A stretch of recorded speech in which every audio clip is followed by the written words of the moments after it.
আসসালামু আলাইকুম। এটিএন বাংলা সংবাদে সবাইকে স্বাগত জানাচ্ছি। সৈয়দা মারিয়া হোসেন। প্রথমেই থাকছে ইউসিবি সংবাদ শিরোনাম।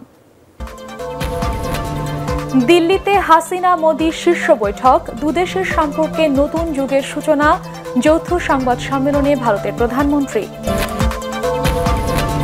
প্রক্রিয়াগত কারণে তিস্তা চুক্তির জন্য সময় লাগছে বলছে আওয়ামী লীগ, দেশবিরোধী চুক্তি হলে আন্দোলন, হুঁশিয়ারি বিএনপির।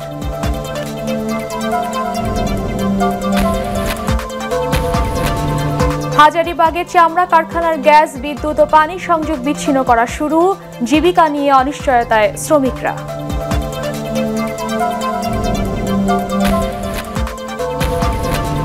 ভোটার ও নাগরিক ডেটাবেস আলাদা করার পরিকল্পনা, তথ্য সংশোধনের বাধা দূর করতেই এই উদ্যোগ।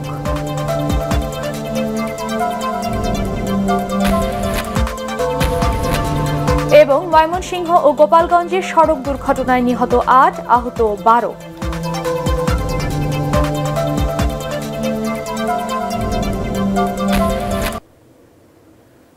শুনছিলেন ইউসিবি সংবাদ শিরোনাম, এবারে বিস্তারিত। মাটির ১২০০ ফুটের বেশি গভীর পর্যন্ত চাপ নিতে সক্ষম আনোয়ারের A1 বোরিং পাইপ, চাপের বাপ। নয়াদিল্লিতে প্রধানমন্ত্রী শেখ হাসিনা ও নরেন্দ্র মোদীর শীর্ষ বৈঠক শেষ হয়েছে। এখন চলছে ব্রিফিং। এর আগে বাংলাদেশের প্রধানমন্ত্রী শেখ হাসিনা এবং ভারতের প্রধানমন্ত্রী নরেন্দ্র মোদীর শীর্ষ বৈঠক অনুষ্ঠিত হয়। দিল্লির হায়দ্রাবাদ হাউসে এই বৈঠক অনুষ্ঠিত হয়েছে। এখন চলছে দ্বিপাক্ষিক বৈঠক। এই বৈঠকের পর ৩৩টি চুক্তি ও সমঝোতা স্মারক সই হওয়ার কথা রয়েছে। দর্শক দেখুন শেখ নাজমুল হক সৈকতের রিপোর্ট।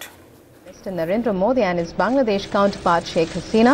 4 দিনের ভারত সফরের দ্বিতীয় দিন দিল্লিতে ব্যস্ত সময় কাটাচ্ছেন প্রধানমন্ত্রী শেখ হাসিনা। দুপুর 12:30টার দিকে বাংলাদেশের প্রধানমন্ত্রী শেখ হাসিনা এবং ভারতের প্রধানমন্ত্রী নরেন্দ্র মোদী একান্ত বৈঠকে বসেন। হায়দ্রাবাদ হাউসে সৌহার্দ্যপূর্ণ পরিবেশে এ বৈঠকে দুদেশের স্বার্থ সংশ্লিষ্ট বিভিন্ন বিষয় নিয়ে আলোচনা করেন তারা। পরে সেখানে দ্বিপাক্ষিক বৈঠক শুরু হয়। পশ্চিমবঙ্গের মুখ্যমন্ত্রী মমতা ব্যানার্জি বৈঠকে উপস্থিত রয়েছেন। প্রধানমন্ত্রী শেখ হাসিনার এ সফরে প্রায় ৩৩টি চুক্তি ও সমঝোতা স্মারক সই হওয়ার কথা রয়েছে। এরপর হিন্দি ভাষায় বঙ্গবন্ধুর অসমাপ্ত আত্মজীবনীর মোড়ক উন্মোচন করবেন প্রধানমন্ত্রী নরেন্দ্র মোদী ও শেখ হাসিনা। কলকাতা ও খুলনার মধ্যে যাত্রীবাহী বাস ও ট্রেন সার্ভিসের উদ্বোধন করবেন দুই প্রধানমন্ত্রী। দিল্লি থেকে ভিডিও কনফারেন্সের মাধ্যমে তারা এ দুটি পরিবহন সার্ভিসের উদ্বোধন করবেন। এর আগে ভারত সফরের দ্বিতীয় দিন সকালে প্রধানমন্ত্রী শেখ হাসিনাকে আনুষ্ঠানিক সংবর্ধনা জানায় ভারত। নয়াদিল্লির রাষ্ট্রপতি ভবনে আয়োজিত এ সংবর্ধনা অনুষ্ঠানে ভারতের প্রধানমন্ত্রী নরেন্দ্র মোদী উপস্থিত ছিলেন। এ সময় শেখ হাসিনাকে গার্ড অফ অনার দেয়া হয়। পরে তিনি দিল্লির রাজঘাটে ভারতের জাতির পিতা মহাত্মা গান্ধীর সমাধিতে শ্রদ্ধা নিবেদন করেন। শেখ নাজমুল হক সৈকত, এটিএন বাংলা। খুলনা কলকাতা মৈত্রী ট্রেন চলাচল শুরু হচ্ছে আজ। যশোরের বেনাপোল রেল স্টেশনে আনুষ্ঠানিকভাবে এর উদ্বোধন করবেন রেলমন্ত্রী মুজিবুল হক। সকালে বেনাপোলের উদ্দেশ্যে আন্তঃদেশীয় ট্রেন মৈত্রী 2 খুলনা ছেড়ে যায়। এতে যাত্রী রয়েছেন সংসদ সদস্য মিজানুর রহমানের নেতৃত্বে 38 সদস্যের একটি প্রতিনিধি দল। বেনাপোলে আনুষ্ঠানিকতা শেষে ট্রেনটি শিয়ালদহের উদ্দেশ্যে বাংলাদেশ ত্যাগ করবে।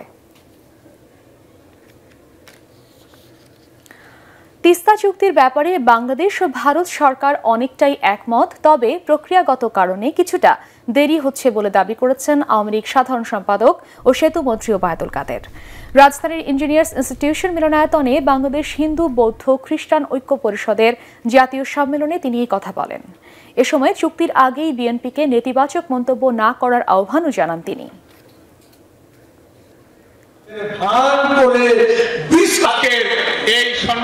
বন্ধুত্ব রেখে তিস্তা সহ অভিন্ন নদীর পানিও আমরা আদায় করব।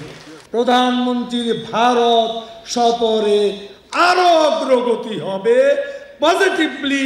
এটা কেবল সময়ের ব্যাপার। আমরা আমাদের ন্যায্য পাওনা আমরা বুঝে দিতে পারব।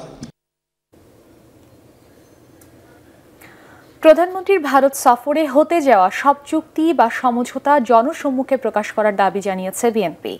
রাজধানীতে আলোচনার সভায় দলের সিনিয়র নেতারা এ দাবি করে আশঙ্কা প্রকাশ করেন ভারতের সাথে প্রতিরক্ষা সমঝোতার নামে দেশের সশস্ত্র বাহিনীকে দুর্বল করার চেষ্টা হচ্ছে।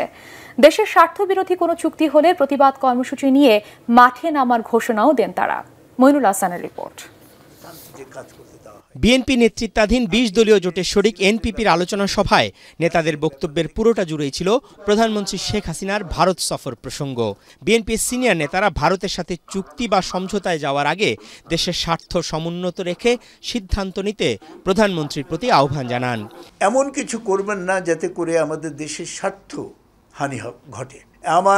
আমাদের দেশের জাতীয় স্বার্থ বিরোধী কোনো রকমের কোনো সমঝোতা বাংলাদেশের মানুষ গ্রহণ করবে না। বিএনপির এই নেতা সেই সাথে দাবি করেন ভারতের সাথে প্রতিরক্ষা সমঝোতা নিয়ে সরকারের গোপনীয়তায় দেশবাসী উদ্বিগ্ন। আমাদের সেনাবাহিনী আরও দুর্বল হয়ে পড়ে, তাদের দক্ষতা কমে যায়, তাদের সক্ষমতা কমে যায়। এমন কোনো শর্ত এই সমঝোতায় থাকাটা উচিত হবে না। নেতারা জানান দেশবাসীকে অন্ধকারে রেখে ক্ষমতায় থাকার জন্য ভারতের সাথে কোনো গোপন সমঝোতা হলে প্রতিবাদ কর্মসূচি দেবে বিএনপি। গোপনে অনেক কিছু সারতে চাইবেন আর বাংলাদেশের মানুষ চুপ করে থাকবে, নীরব দর্শকের মতো থাকবে। আমাদের প্রস্তুত থাকতে হবে আমাদের সার্বভৌমত্ব স্বাধীনতা বাঁচানোর জন্য। আলোচনা সভা থেকে আশা প্রকাশ করা হয় ভারত সরকার কোনো বিশেষ দলের সাথে নয়, বাংলাদেশের জনগণের সাথে বন্ধুত্বপূর্ণ সম্পর্ক বজায় রাখবে। মইনুল হাসান, এটিএন বাংলা, ঢাকা। নিষিদ্ধ জঙ্গি সংগঠন আনসারুল্লাহ বাংলা টিমের শরিয়া বোর্ডের অন্যতম সদস্য হাফেজ মাওলানা মাকসুদুর রহমান ওরফে আবদুল্লাহকে যাত্রাবাড়ি এলাকা থেকে গ্রেফতার করেছে গোয়েন্দা পুলিশ ডিবি। 2015 সাল থেকে এ পর্যন্ত এই সংগঠন যতগুলো হত্যাকাণ্ড ঘটিয়েছে তার অনুমোদন দিয়েছে এই শরিয়া বোর্ড, বলছে গোয়েন্দারা। রিপোর্ট করছেন মাহমুদুর রহমান।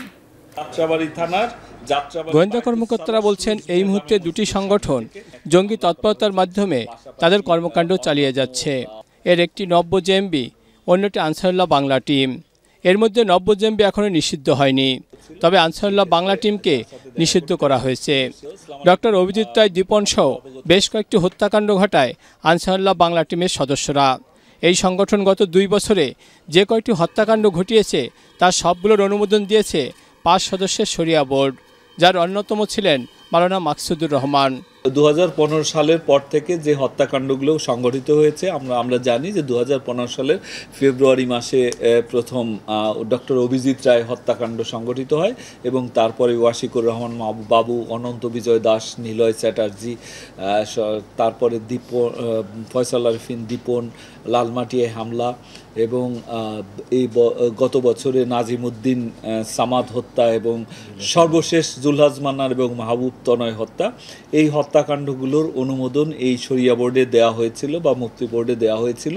ফলে এই মামলার যে দায়, এই অভিযোগের যে দায়, অন্যান্য যারা ঘটনাস্থলে উপস্থিত থেকে ঘটনা সংঘটিত করেছে তাদের যেমন দায় রয়েছে, তার চেয়ে বড় দায় রয়েছে যারা এই হত্যাকাণ্ডের অনুমোদন দিয়েছে, পরিকল্পনা করেছে তাদের। গোয়েন্দা কর্মকর্তা আরও জানান, আইনশৃঙ্খলা বাহিনীর অব্যাহত অভিযানের কারণে এই সংগঠনটি দুর্বল হয়ে পড়লেও এখনও তারা সংগঠিত হওয়ার চেষ্টা করছে। নব্য-জেএমবির বেশ কয়েকটি আস্তানার সন্ধান পায় তাদের নেটওয়ার্ক দুর্বল হয়ে পড়ছে জানিয়ে গোয়েন্দা কর্মকর্তা আরও বলেন তাদের বিরুদ্ধেও অভিযান চলমান রয়েছে। মাহমুদুর রহমান, এটিএন বাংলা, ঢাকা। আদালতের নির্দেশনা বাস্তবায়নে রাজধানীর হাজারীবাগের ট্যানারি কারখানার গ্যাস, বিদ্যুৎ ও পানি সংযোগ বিচ্ছিন্ন করতে অভিযান শুরু করেছে পরিবেশ অধিদপ্তর। এদিকে বিদ্যুৎ সংযোগ না থাকায় মালামাল ও কারখানার নিরাপত্তা নিয়ে শঙ্কায় পড়েছেন ব্যবসায়ীরা। জীবন ও জীবিকা নিয়ে চরম অনিশ্চয়তায় পড়েছেন চামড়া শ্রমিকরা। আরও জানাচ্ছেন শারফুল আলম। বৃহস্পতিবার সংযোগ বিচ্ছিন্ন করার কথা থাকলেও 2 দিন পিছিয়ে Titas gas, power distribution company এবং ঢাকা ওয়াসাকে সাথে নিয়ে শনিবার হাজারীবাগের চামড়া কারখানায় সেবা সংযোগ বিচ্ছিন্ন করার কাজ শুরু করা হয়। পরিবেশ অধিদপ্তরের মহাপরিচালক রইসুল আলম মণ্ডলের নেতৃত্বে হাজারীবাগের ট্যানারি মোড় থেকে এই অভিযান শুরু হয়। সংযোগ বিচ্ছিন্নের কাজে ট্যানারি মালিক ও শ্রমিকদের সহযোগিতা পাচ্ছেন বলেও জানান তিনি। হাইকোর্ট বিভাগের আদেশের প্রেক্ষিতে আজকে মূলত আমরা বিদ্যুৎ, গ্যাস এবং পানি, এই 3টি সংযোগ বিচ্ছিন্ন করব। আমরা ইতিপূর্বে আপনারা জানেন যে আমরা টেলিফোন সংযোগ বিচ্ছিন্ন করে দিয়েছি। আমরা আশা করি যে আগামীকালকে দুপুরের পূর্বেই আমরা শেষ করার চেষ্টা করব। এদিকে সংযোগ বিচ্ছিন্নে উৎপাদিত পণ্য ও কারখানার নিরাপত্তা নিয়ে নতুন করে শঙ্কায় রয়েছেন মালিকরা। বিদ্যুতের তার আর গ্যাস লাইন কাটার সাথে সাথে হাজারীবাগের সঙ্গে কয়েক যুগের কাজের সম্পর্কও ছিন্ন হলো। সেখান থেকে সাভারের চামড়া শিল্পনগরীতে অনেক শ্রমিকের পক্ষে এখনই যাওয়া সম্ভব নয়। আবার দ্রুত নতুন করে কাজের ব্যবস্থাও করতে পারছেন না অনেকেই। 32 বছর ধরে এমবিডিদের সাথে চাকরি জড়িত, তো আমাদের বাল বাচ্চা কি করে খাবে? কোম্পানি যদি কালকে এই শ্রমিককে যদি না ঢুকতে দেয় তা আমাদের কি করণীয়? থাকনের জায়গা নাই, তারপর এখান থেকে যাওয়া এসে ডিউটি করা তাও সম্ভব না, অনেক দূরে হেমায়তপুর। বিদ্যুৎ লাইনটা সম্পূর্ণ বিচ্ছিন্ন করাতে আমাদের এখানে প্রায় 100 কোটি টাকার মালামাল আছে, শঙ্কার মধ্যে আছে, হুমকির মধ্যে আছে যে আমাদের নিরাপত্তা কি হবে। তবে গ্যাস, বিদ্যুৎ ও পানি সংযোগ বিচ্ছিন্ন হবার পর নিজ দায়িত্বে সাভারের চামড়া কারখানায় অনেককেই তাদের মালামাল ও যন্ত্রাংশ সরিয়ে নিতে দেখা গেছে। গ্যাস, বিদ্যুৎ আর পানি সংযোগ বন্ধ করার মধ্য দিয়েই হাজারীবাগের চামড়া কারখানায় সব ধরনের উৎপাদন বন্ধ হয়ে গেল। এরপর সাভারের চামড়া শিল্পনগরীতে তাদের নতুন করে উৎপাদন কার্যক্রম শুরু করতে হবে। আদালতের রায়ে পরিবেশ অধিদপ্তরের এই সিদ্ধান্তে ব্যবসায়ীরা সহযোগিতা করলেও সবচেয়ে বেশি অসহায়তার মধ্যে রয়েছেন শ্রমিকরা। তারা বলছেন তাদের ভাগ্যের উন্নয়নে সরকার সহ সংশ্লিষ্ট কর্তৃপক্ষের দৃষ্টি দেওয়া প্রয়োজন। শরফুল আলম, এটিএন বাংলা, ঢাকা। ভোটার ও নাগরিক ডেটাবেস আলাদা করার পরিকল্পনা করছে পরিচয় নিবন্ধন কর্তৃপক্ষ। নির্বাচনকালীন সময়ে নাগরিকদের তথ্য সংশোধন ও পরিবর্তনের প্রতিবন্ধকতা দূর করতেই এই উদ্যোগ নেওয়া হচ্ছে বলে জানিয়েছেন সংস্থাটির মহাপরিচালক। নাগরিক ভোগান্তি কমাতে দ্রুত তা বাস্তবায়নের পরামর্শ দিয়েছেন বিশেষজ্ঞরা। বিস্তারিত একরামুল হক সায়েমের রিপোর্টে। ছবিসহ ভোটার তালিকার কাজ শুরু হয় 2007 সালে। একই সাথে ভোটারদের হাতে দেয়া হয় জাতীয় পরিচয়পত্রের লেমিনেটিং আইডি কার্ড, যা সরকারি বেসরকারি প্রায় প্রত্যেকটি কাজে জরুরি হয়ে উঠেছে। বর্তমানে এর ডিজিটাল রূপ স্মার্ট কার্ড বিতরণ চলছে। নির্বাচন কমিশনের আইনে তফসিল ঘোষণা থেকে ভোট শেষ হওয়া পর্যন্ত নির্বাচনকালীন এলাকায় ভোটার হওয়া কিংবা পরিচয়পত্রের তথ্য সংশোধন, সংযোজন ও পরিবর্তন করা যায় না। এতে জরুরি সময়ে বিপাকে পড়েন নাগরিকরা। কোন একজন লোক যদি বিদেশে যায় বা তার অন্য কোনো দরকারে তার একটা তথ্য পরিবর্তন করা দরকার, বা জমি বিক্রি করবে, অন্য কোনো কারণে তথ্য পরিবর্তন করা দরকার, কিন্তু যেহেতু তফসিল ঘোষণা করা হয়ে গেছে, এখন তো তার তথ্য পরিবর্তন করা সম্ভব হচ্ছে না, ফলে সেক্ষেত্রে এই কাজটা করতে পারতেছে না। সবগুলো সার্ভিস এনশিওর করা যায় এবং ন্যাশনাল জাতীয় পরিচয়পত্রের ডেটাবেসটা আলাদা থাকে। পরিকল্পনা গ্রহণ করেছি যে শুধুমাত্র নির্বাচন পরিচালনা করার জন্য আমাদের আলাদা ডাটা সেন্টার থাকবে, আলাদা সার্ভার থাকবে। দৈনন্দিন কার্যক্রম পরিচালনা করার জন্য আলাদা সার্ভার থাকবে এবং সেই সার্ভারের সাহায্যে আমরা প্রতিনিয়ত প্রত্যেকটা নাগরিককে আমরা সহায়তা করে যাব। পরিচয়পত্র নিবন্ধন কর্তৃপক্ষ জানিয়েছে, ভবিষ্যতে জন্মের পর থেকেই প্রত্যেককে ইউনিক আইডি নম্বর দেওয়ার পরিকল্পনা রয়েছে, যা নাগরিক শনাক্ত করতে ব্যবহার হবে স্মার্ট কার্ডে। সেজন্যই ভোটার ও নাগরিকদের আলাদা ডাটাবেস করা নিয়ে চলছে পর্যালোচনা। বুয়েট থেকে একটা বিশেষজ্ঞ টিম নিয়ে এটা আমরা পর্যালোচনা করেছি। শুধুমাত্র ইলেকশন পরিচালনা করার জন্য আমাদের কতটুকু ক্ষমতা প্রয়োজন, সেই সার্ভারের ক্ষমতা কতটুকু হবে। নির্বাচন কমিশনের দায়বদ্ধতা ওইটুকু, ভোটার লিস্ট। এখন যদি সরকার ওই দায়বদ্ধতাটা নির্বাচন কমিশনকে দিয়ে দেয়, দুটো ডাটাবেস একটা অথরিটির আন্ডারে থেকেই ম্যানেজ করা যায়। নির্বাচন কমিশন সচিব জানিয়েছেন, আগামী জুনে ভোটার তালিকা হালনাগাদে 2021 সাল পর্যন্ত নতুন ভোটারদের তথ্য সংগ্রহ করা হবে। ইকরামুল হক সায়েম, এটিএন বাংলা, ঢাকা। ময়মনসিংহ ও গোপালগঞ্জে সড়ক দুর্ঘটনায় 8 জন নিহত হয়েছেন, আহত হয়েছেন অন্তত 12 জন। এর মধ্যে ময়মনসিংহের ফুলপুরে ট্রাক পিকআপ ভ্যানের সংঘর্ষে 3 জন নিহত হন। এ সময় আহত হন 2 জন। ময়মনসিংহ শেরপুর সড়কে ফুলপুর উপজেলার ভাইটকান্দির সফল্লা মোড়ে মধ্যরাতে এই দুর্ঘটনা হয়। ট্রাকের সাথে মুরগি বোঝাই পিকআপ ভ্যানের মুখোমুখি সংঘর্ষ হলে ঘটনাস্থলেই 2 জন প্রাণ হারান। গুরুতর আহত 3 জনকে ময়মনসিংহ মেডিকেল কলেজ হাসপাতালে নেয়ার পথে আরও 1 জনের মৃত্যু হয়। এদিকে সকালে ঢাকা ময়মনসিংহ মহাসড়কের ভালুকায় পোশাক শ্রমিকদের একটি বাস খাদে পড়ে নিহত হন 2 জন। এতে আহত হন 10 শ্রমিক, তাদের স্থানীয় হাসপাতালে ভর্তি করা হয়েছে। এছাড়া গোপালগঞ্জের টেকের হাটে ট্রাক নিয়ন্ত্রণ হারিয়ে খাদে পড়ে 3 জন নিহত হয়েছেন। এবারে রূপালী ব্যাংক সংবাদ বিরতি, আর বিরতির পর থাকছে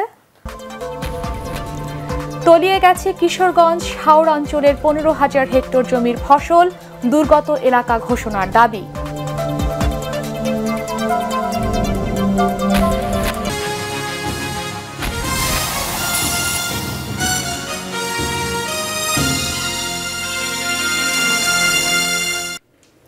আবারও আমন্ত্রণ এটিএন বাংলা সংবাদে। এ পর্যায়ে আল আরাফা ইসলামী ব্যাংক অর্থ সংবাদ।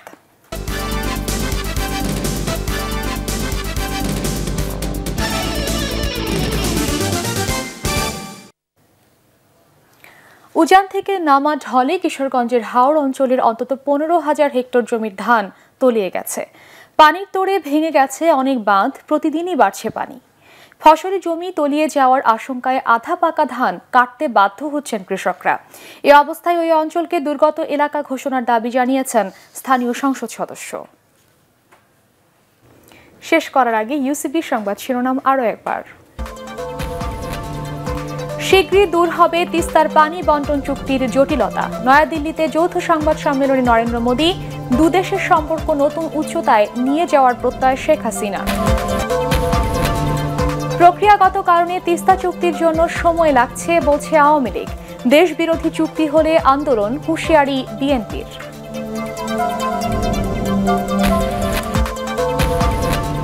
হাজারীবাগের চামড়া কারখানার গ্যাস, বিদ্যুৎ ও পানি সংযোগ বিচ্ছিন্ন করা শুরু। জীবিকা নিয়ে অনিশ্চয়তায় শ্রমিকরা।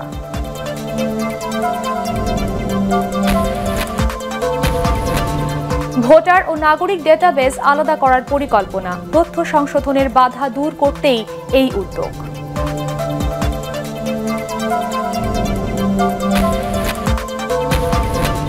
এবং ময়মনসিংহ ও গোপালগঞ্জে সড়ক দুর্ঘটনায় নিহত 8, আহত 12।